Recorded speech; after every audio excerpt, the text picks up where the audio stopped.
Hi everyone, in this video I will be going through some questions from our JC1 H2 Math tutorial 9, right, chapter on functions. Okay, so these are the questions that I felt that I wanted to explain in class, but I didn't have the time to do so.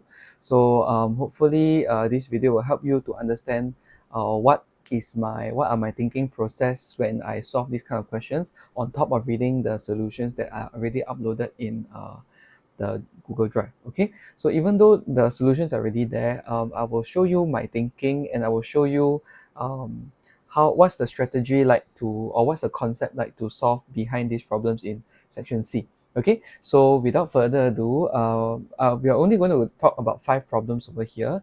So let's start with the first one. Okay, so let's start with the first problem, question number 17.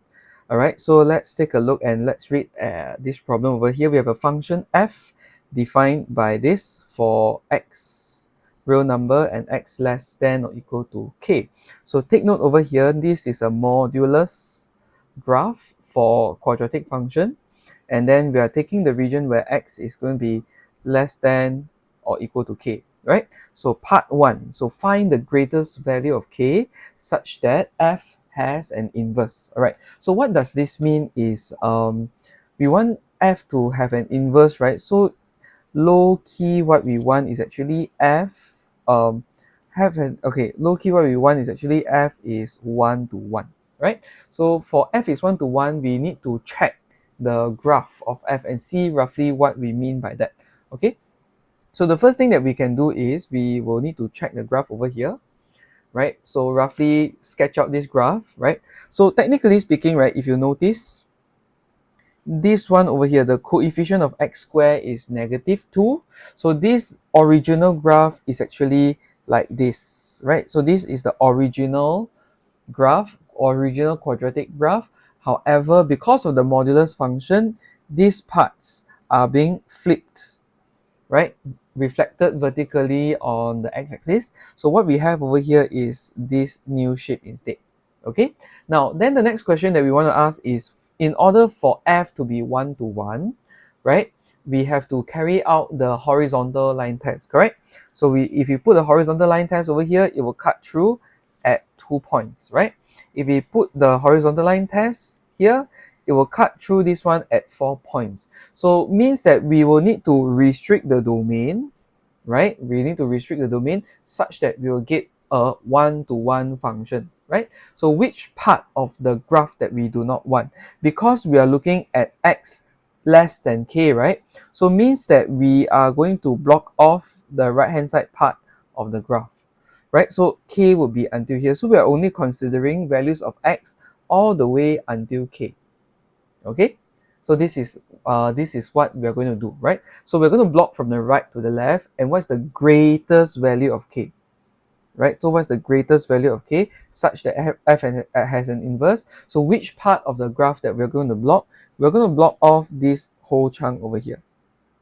Okay, we're going to block off this whole chunk over here, so that whenever you do a horizontal line test, we only cut through at 1 point. Can you see this?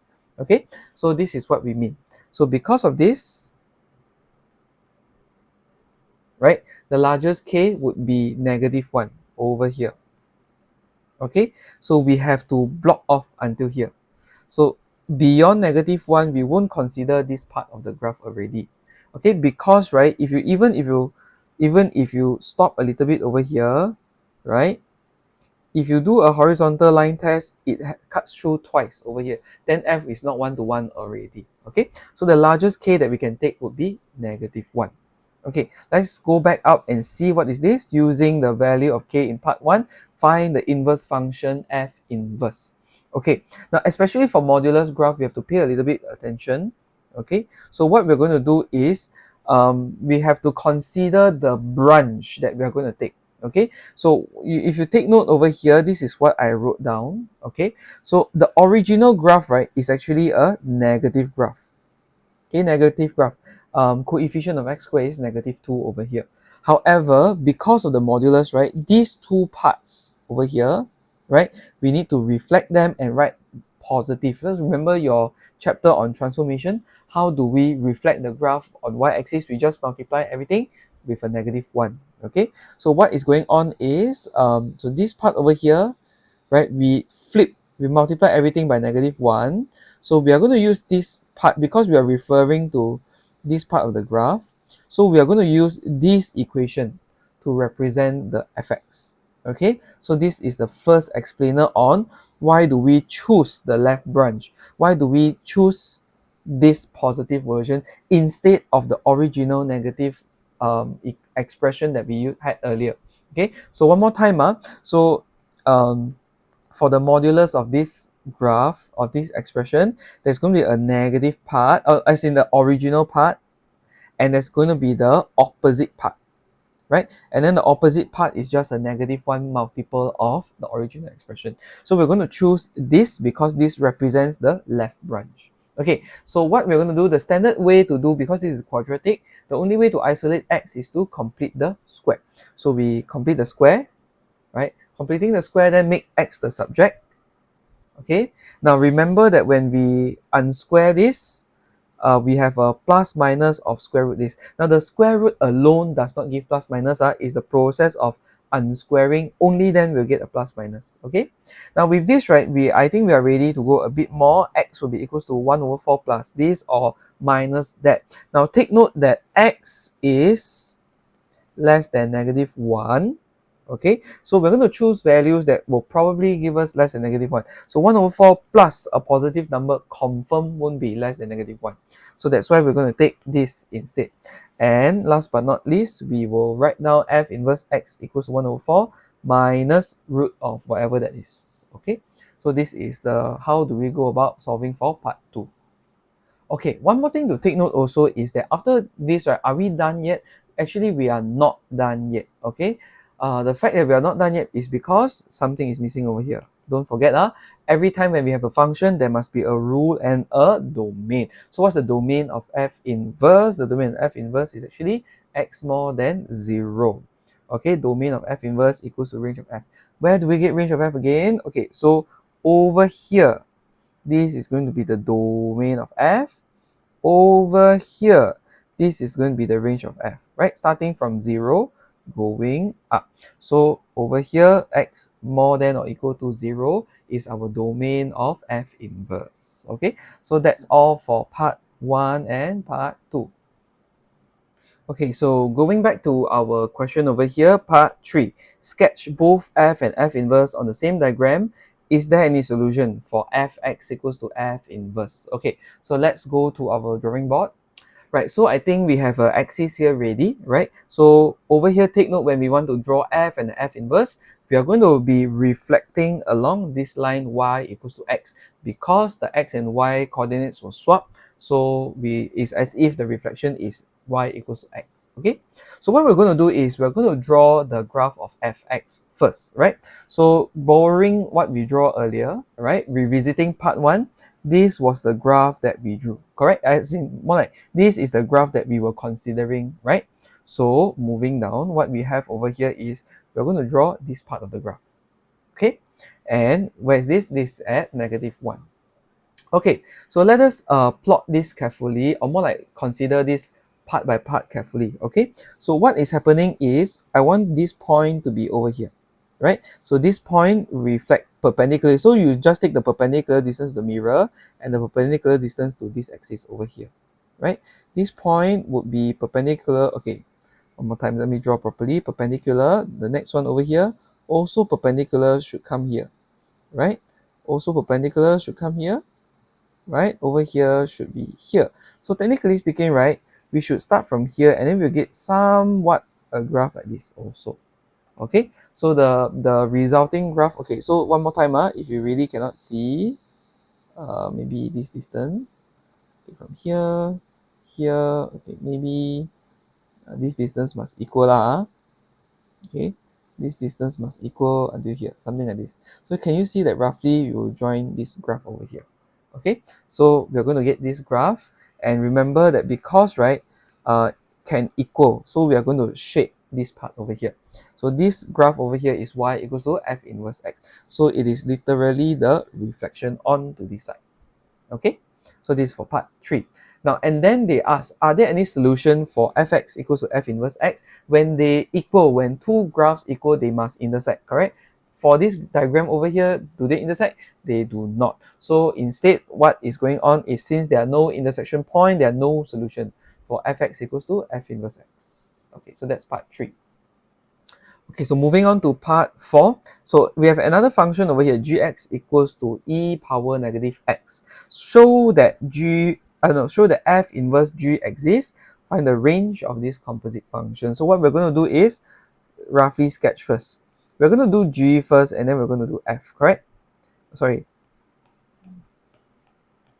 Okay, g first and then f inverse, right? So means that we're going to look for the range of g and the domain of f inverse. Okay, so part 1, so having this g over here, so let's first find the range of g, the output of g. Okay, so how do we find the output of g? Graphical method. Sketch the graph. This is an exponential graph, negative exponential graph, right? So what is the range of g over here? More than 0, correct? Above the y-axis, right? So over here, the range of g would be from 0 to infinity. Okay, then borrowing from the domain f from above, domain of f inverse is equals to the same set over here. Okay, and because of this, it can be a subset or equal. So this one can be, doesn't have to be a proper subset, just a subset will do. Alright, so because the range of g is equal, in fact, to the domain of f inverse, this function exists, this composite function exists. So what are we going to do is we're going to find the range of this function over here. So now using this range, right, I'm going to put into the domain of f, and the domain of f is the exact same domain, right? So the range over here, right, the exact same domain is here. The domain of f inverse is actually over here, right? So means that the range of f inverse, right, should be over here, right? And just nice, the range of f inverse, right, is actually equals to the domain of f. Okay, so let us look at how am I going to write this. Okay, so the range of f inverse g is equals to the range from the final function. Just nice the set match. So we can use this. And this range is equals to the domain of f. And what's the domain of f? Like this. Okay, from negative infinity to negative 1 cannot equal. Okay, so this will be our final answer over here. So once again, let's stare at this graph over here. So over here, this one is going to be the range of f inverse, right? From negative infinity to negative 1, right? From negative infinity to negative 1. Okay, so this is how we are going to see this problem for part 4. Alright, so there we go. This is example, this is question 17. Okay, so the very next question that we are going to see is question 18. Alright, so over here we have functions f and g defined by these two rules over here. Okay, and then what do we need to do is we need to state the value of k such that f inverse exists. So once again, talking about f inverse exists means that we're going to show that f is 1 to 1, and f is 1 to 1 means that we're going to look for the horizontal line test. Okay, now so what we're going to do is for part 1, we need to sketch this graph over here. Now this one you can make use of your GC to help you with this. Alright, so the graph that you sketch will look something like this over here. Okay, so this is x plus ln x squared. Okay, now and then right, what happens is, let's take a look at this particular domain that we want. So it is actually defined for all these values, right, except for x equals to 0, because when x equals to 0, ln x is not defined, right? So over here we got a vertical asymptote. Now where is the value of k, right, such that the f inverse exists, right? We have to look at this section over here. So because, right, what happened is, let's say we are starting from 0, right, and we're going back to k. So let's say if I overshoot and k happens to be here, right? If we were to do the horizontal line test, I have failed at 2 points already. Okay, so the maximum amount of k that I need to go is actually here. So K must stop over here, so that at every part that I cut with the horizontal line, I'm only going to get at most one intersection. Okay, so what is happening is here. Okay, so for F inverse to exist, F needs to be 1 to 1. Okay, and at the same time, we have this restriction over here, right? And because of this, right, the least K is actually equals to -2. Okay, it will be equals to -2. So that this part of the graph, right, when you intersect, there's only one intersection point, and this F would be 1 to 1. Okay, now part 2, using the value of K in part 1, show that this function exists and find the range of this function. So what we need to do is, you see, we have this function F inverse G. So we have this one pass through G first and then pass through F inverse. Now we know that F inverse exists, right? So what we're going to do is, we're going to just look at G and F inverse. Range of G must be a subset of domain of F inverse. Okay, so first and foremost, okay, so let's find this value over here. So F -2 sub inside this is going to be this value, but loosely speaking -0.614 lah. You can calculate using your calculator. Now then, what's the range of F? Range of F is over here. Okay, so I'm setting this up, right, because I'm going to prepare range of F equals to domain of F inverse. So this is looking for the domain of F inverse first. Okay, so once more, from this graph, right, what we did is, I'm going to sub in -2, get this value over here, and lo and behold, this over here would be the range of F, right, and this over here is equals to the domain of F inverse. Okay, next one over here, we're going to prepare and see what's the range of G. So we're going to draw out what's G. The graph of G is actually a negative parabola, right? So looking at this maximum point at -1, so the range of G, the vertical values of G, would be maximum -1 up to -infinity. Okay, so what is happening here is, now let's double check this one over here. Now -1. Okay, so this one is K, right? So over here, right, this is -0.614. Then over here, this one is -1, right, all the way to infinity. So you can actually see that the range of G is a smaller set than the domain of F inverse.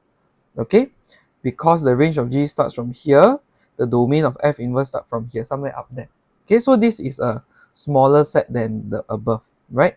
So what is happening would be, since the range of G is smaller than the domain of F inverse, so this function, composite function, exists.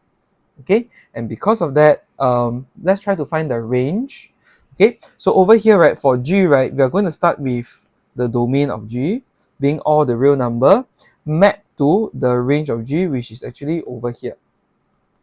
Okay, now and then using this particular range, right, we're going to map with F. Okay, and we're going to see how is it like, okay, on the graph. So we need to sketch a rough graph over here, right? So this graph, right, that we sketch, right, is actually this part. Okay, is the exact same part over here, right? Just that I cannot equal to -2. Okay, one more time, the graph that I sketched, these two parts are equivalent. Okay, so now focusing on this part over here, right? Now, where is -1? -1 is actually over here, right? -1 is actually over here. So this range of F, right, that we're going to sub in, right, is actually the new domain, right? So based on this part of the graph, right? So once again, based on this part of the graph, what is the range of G? Okay, so range of G would be from -1 all the way to, okay, okay, sorry, the other way around. Sorry, okay, the other way around. Because now we are looking for F inverse. And this graph over here is the graph of F. Okay, I'm so sorry, okay? So this is F inverse, okay? And this graph over here is the graph of F. So actually what we are subbing in, right, is we are going to sub in range of G as the domain of F inverse. Okay, because, right, we are going to flip X and Y, correct? So this one over here, right, is actually the domain of F inverse that we're going to consider. And based on this, right, what is the range of F inverse that we are going to have? Okay, so we're going to calculate this value. right? So when y equals -1, x equals -1, so we're going to start from this value and go to this side. Okay, so because of that, the range of f inverse g is actually -1 to 0. Okay, so where's 0 over here? You see from this graph, we're going to start from here, right? So this is the domain that we're looking for. Sorry, this is the domain of f inverse that the restricted domain for f inverse, or more like the domain that we're going to sub in. And then this over here is the range of the whole process. Okay, so this one over here from -1 to 0. Okay, so we're only considering this part. Okay, right? So because of this, right, now the range of f inverse g would be from -1 to 0. So I think for completion's sake, right, I think I'm better draw maybe dotted lines over here. Okay, to show you that indeed that, yeah, we are going to stop at x equals to 0 over here. Okay, so this is the how we will settle part 2. Now let's go back to the question over here. So part 3, given that a more than b and a and b are elements in the domain of f, write down an inequality relating fa and fb. Hence, solve the inequality more than -1. Okay, so first and foremost, right, let's talk about this inequality first. So for this inequality, right, if you observe a more than b, right, so let's say if this is x equals to a, this over here is x equals to b, right? What can you say about the fx, the y value over here? So the y value for a is going to be less than the y value for b. Agree? Based on the height alone. Because we're only focusing on this part of the graph, so that's why it's only like this. Okay? Okay, so for part 3, right, this is the one that we're going to say, since f is a strictly decreasing function for this range over here. So if a more than b, so fa is going to be less than fb, like how is mentioned just now. Okay, so even though the a is beyond b, right, we take a look at the y value is going to be less than fb. Okay, so that's part 3. Now, and then, right, what else we're going to do is, okay, solving this inequality over here. So solving the inequality, right, what we're going to get is, now what I want to do is this, okay, because I don't have the expression for f inverse g. So what I'm going to do is I'm going to add f of this value on both sides. Okay, now because, right, f and f inverse, they have the special property to cancel each other off. Okay, so what I have next is going to be just gx, okay, less than f of -1. Now, and then subbing in gx over here, subbing in the -1 value over here, I have x squared more than 0. So how do I solve this inequality? I need to sketch this graph. So this is the x squared graph touching the x-axis, cannot equal to 0, right? So means that the range of x will be all the real number except for 0. Okay, all the real number except for 0. So that's all for question number 18, right? So the next question that we're going to look at is, so now let's take a look at the next question, question 19 over here. We have functions f and g defined by this two functions over here. So given that the domain of f is restricted to the subset of R for which modulus x less than or equal to k, find the largest value of k for which f inverse exists. Give k in exact form. Okay, so let's take a look at how are we going to settle this question over here. We are going to restrict the domain. So instead of just this, we'll restrict it to just this. So this one, if you remember from all the way back in when we first learned the modulus symbol, right? So modulus x less than or equal to k, right? Okay, so first I'm going to have 2 sine x over 2 graph over here. Okay, getting this graph over here. So what I need to do is I'm going to restrict this graph, right, such that it becomes 1-to-1, because currently if I cut, right, I got many intersection points, correct? So what I need to do is to restrict the domain, right, such that it becomes a 1-to-1 in this section. So now the next question is, what is these x values over here? Okay, what are these x values over here? So now let's take a look over here. So now for this one over here, what they give over here, for modulus less than or equal to k, we can make use of the property to expand this and to write this as negative k less than or equal to x less than or equal to k. Alright, so it's just the magnitude is within this range only. Okay, so this is the first thing to think of. Now, so making use of this, right, I'm going to borrow this and find what are these 2 points over here. So based on common knowledge over here, this angle inside the sine graph, this angle inside must be between negative 90 and 90 degree. So multiplying by 2 all the sides, so this is the range that we are saving for x. Now part 2, what we're going to do is sketch the graph of G and G inverse on the same diagram, hence solve the value of x such that G inverse equals to G. Okay, so G right over here, oh wait, sorry, part 1, so the largest k will follow from here. Okay, sorry, okay, so part 2. Okay, so once again, we've got a line y equals to x, so gx is going to be like this, G inverse is going to be like that. Now, so what I want you to remember is gx, right? This is actually a square root graph. So the original square root graph looks something like this. So y equals to square root of x. Okay, so now this one is negative x and a negative outside. So you need to think of different transformation already, reflect in the y-axis and reflect in the x-axis like that. Okay, so and then this is how we get the graph. So originally the line is like that. So after two reflections, we're going to get this graph, and the inverse is just a reflection on y equals to x. Okay, now so with this, right, we are going to solve for G inverse x equals to gx. So it is equivalent to solve for x equals to gx. We can just change this thing to x, okay, to make it easier for us to solve. Okay, so solving x equal to negative 1. Okay, so this is part 2.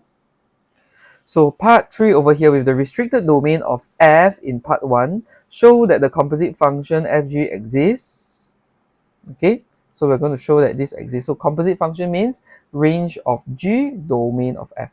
Okay, range of the first one, domain of the second one. Okay, so given that fg alpha is equals to this, hey, very familiar. Okay, very familiar. Find the exact value of alpha. Okay, so let's take a look at part 3 over here, right? Now, so because we're looking for the function fg, okay, so what are we going to do is we're going to do the range method one by one. Now, at the same time, the domain of f, right, is negative pi to pi, like what we've seen just now over here. Okay, so this one negative pi to pi for this question over here, right? And okay, so observing that the question over here, right, the domain of g is between negative 1 to 0. Okay, so what we have here is actually, right, negative 1 here is 0. So this is the domain, right? So because of this, right, the range, okay, just now I think I misspoken, the range over here, right, should be from 0 to negative 1 as well. Okay, so this one is actually the range of g. Okay, not to go infinity. So technically speaking, our graph needs to stop there lah. Okay, so going back to this over here, right? So this is how we get range of g. Okay, is from negative 1 to 0 because it is based from this domain, and using this domain, right, negative 1 to 0 is going to be here. Okay, all right, so something like that. Okay, no, so now since this set is a smaller set than this, okay, so fg will exist. Okay, so what's next is now, so given this relationship over here, okay, given this relationship over here, so we get this one here. Okay, because this one, right, is actually fx, right, was 2 sine x over 2 for this. So this one we can link back to fx, right? Now the next step is, okay, so the next step is, because both pass through f, right, so technically speaking, this will be equals to this argument over here. So the what input for this f, right, is going to be same as the input over here. So this is why when we remove the f, it will have this skeleton back. Okay, as in like this thing back here. Okay, and because of this, from the graph alpha equals to negative 1. So when the input and output are the same, so from the graph, it is actually this point over here. So for this point over there, alpha equals to negative 1. Okay. Okay, so that's all for now for questions 17, 18, and 19. All right. So this will be it for this video. I'm going to do one more video for two more questions, right? Namely the periodic and piecewise functions. Okay. So that's all for this video. I'll see you in the next video to explain more about the questions in section C functions.